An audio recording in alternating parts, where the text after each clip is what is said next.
The news spread like wildfire, leaving everyone stunned and confused. Candace Owens, a well-known political commentator, had gone on record claiming that Charlie Kirk's wife was somehow involved in his shocking and sudden death. At first, many dismissed it as another dramatic statement made in the heat of the moment, but the weight of her words lingered and could not be easily ignored. People who had admired Charlie were left shaken, asking themselves how something so dark could possibly touch the life of a man they saw as strong and untouchable. Candace's accusation came during a live broadcast, her voice steady but filled with an undertone of urgency. She said she had evidence, messages, conversations, and movements that connected Charlie's wife to a dangerous scheme. Some thought she was exaggerating, but others couldn't deny the seriousness of her tone. Overnight, social media was flooded with speculation, people debating whether this was a conspiracy theory or a truth too terrifying to accept. Charlie's sudden death had already left his followers mourning.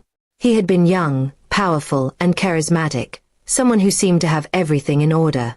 The official report had described his passing as suspicious, with no clear explanation given to the public. Now, with Candace's shocking claim, the puzzle pieces began to take on a far darker shape. Charlie's wife, who had once been admired for her quiet strength and loyalty, was suddenly thrust into the spotlight in the most devastating way.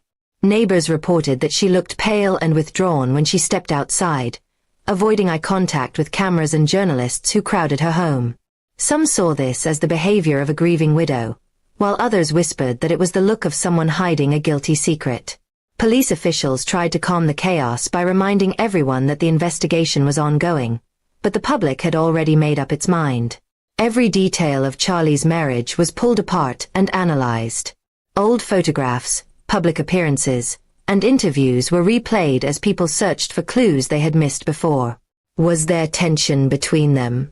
Had she seemed distant? Had Charlie looked unhappy in those final months? Candace, meanwhile, stood firm. She said she knew what she was talking about, and she refused to retract her statement. Her supporters praised her courage, while her critics accused her of exploiting a tragedy for attention. But Candace insisted this was not about politics, not about headlines. This was about truth, justice, and ensuring that Charlie's legacy was not buried beneath lies. Inside the Kirk household, the atmosphere was tense. Family members clashed with each other, some defending Charlie's wife, others demanding answers. His parents were heartbroken, torn between grief for their son and doubt about the woman he had chosen to share his life with. His friends avoided interviews, too shaken to speak, but whispers leaked out that not everything in the marriage had been as perfect as it had seemed. As investigators dug deeper, questions grew louder. Bank records, phone logs, and travel details were reviewed, and the more they looked, the more tangled the situation seemed. Every discovery fueled more rumors. The press painted pictures of betrayal and hidden motives, but still nothing concrete had been proven. Charlie's wife remained silent, neither confirming nor denying the allegations. For those who admired Charlie, the silence was unbearable.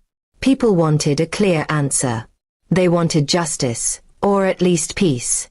But instead, they found themselves trapped in uncertainty, with Candace's words echoing in their minds.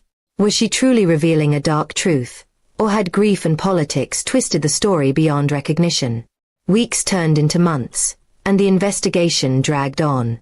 The authorities grew increasingly frustrated with the media storm that surrounded the case, making their job harder. The public, however, refused to let it fade away. Vigils were held, rallies were organized, and everywhere, one question remained: who was really responsible for Charlie Kirk's death? Candace continued to release bits of information, each one adding to the fire. Screenshots of conversations, hints of meetings, unexplained disappearances. While critics said the evidence was circumstantial, her followers believed it proved beyond doubt that Charlie's wife had secrets she wanted to keep hidden. The divide between belief and skepticism grew wider each day. The tragedy turned into something much larger, a clash of truth, power, and loyalty. Families broke apart over disagreements, friendships ended in bitter arguments, and the nation watched, captivated by a story that blended grief with suspicion. For many, it was no longer just about Charlie. It was about whether people could trust what they were told or whether the truth would always be buried beneath politics and fear. Through it all, Charlie's memory remained at the center. His speeches were replayed, his work remembered, and his words quoted in endless posts online. He had fought to make his voice heard, and now, even in death, his name carried weight. Whether or not Candace was right, one fact was clear. Charlie's story had changed forever, and the shadows cast over his death would never fully disappear. In the end, the truth remained elusive. No final answer was given to the public, leaving the story open and unresolved. Candace Owens' claim would be remembered as the spark that turned tragedy into controversy, and Charlie Kirk's wife would forever live under the cloud of suspicion, whether guilty or innocent. The world had lost a figure they admired, and the haunting mystery of his death would remain etched in memory, a reminder that sometimes the most painful questions are the ones that never find an answer.